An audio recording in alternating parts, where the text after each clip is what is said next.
Hello guys, welcome back to my channel. তো আজকে আমরা যাচ্ছি বল্লাকালী। থাম্বনেলের টাইটেল দেখে তোমরা বুঝতে পেরে গেছো যে বল্লাকালী যাচ্ছি আমরা।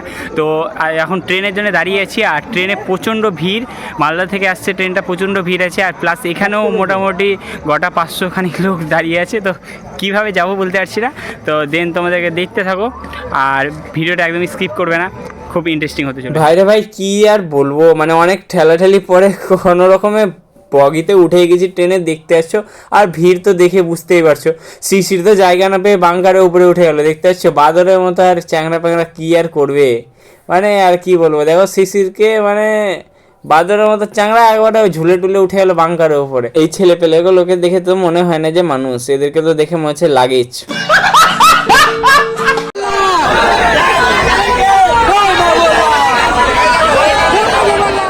তো আমরা এখন নামলাম বল্লা স্টেশনে। জানি খাতা কলমে বল্লা স্টেশন বলে কোনো কিছু নেই, কিন্তু অস্থায়ীভাবে এখানে পূজার 4 দিন ট্রেন, যে কোনো ট্রেন এই রাস্তা দিয়ে যাওয়ার সময় এখানে দাঁড়ায়।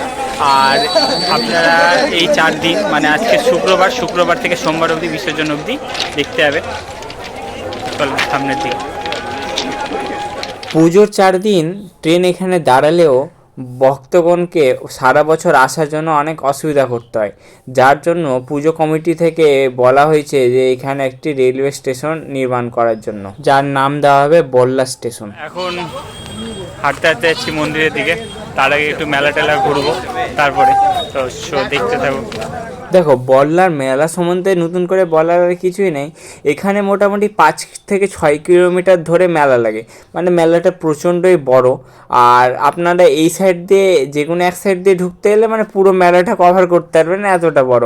তো আমরা যেহেতু সারা রাত্রি ছিলাম, তো পুরো মেলাটাই ঘুরেছিলাম, তাও কিছু কিছু অংশ আমাদের বেঁচে গিয়েছিলো। তো এখানে আপনারা মুদিখানা বাজার থেকে মানে সব কিছুই পাবেন মেলার মধ্যে, আর খাবার দাবার নিরামিষ সব কিছুই ব্যবস্থা রয়েছে। আর দেখতে পাচ্ছেন আমরা এখন মানে ঢোকার চেষ্টা করছি মন্দিরের দিকে।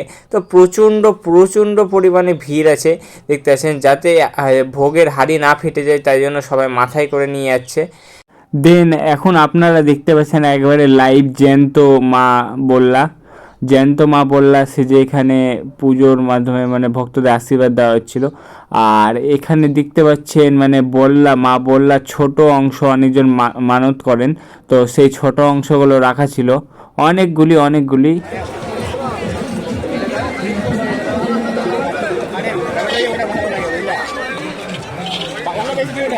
এখন দেখতে একটা ভোগ টোক নিয়ে নিলাম, এখন যাচ্ছি মন্দিরের দিকে।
এটা হচ্ছে সেই জলাশয় যেখানে মায়ের প্রতিমা নিরঞ্জন করা হয় প্রতি বছর।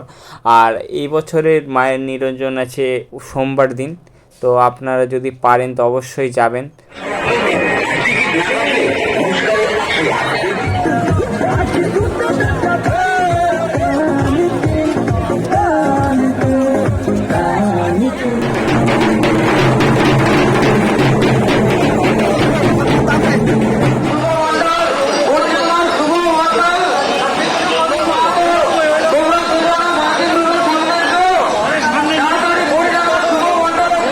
পুজো টুজো কমপ্লিট করে আমরা একটু মুগলাই পাওয়াটা খেলাম আর কিছু খাওয়া দাওয়া করলাম।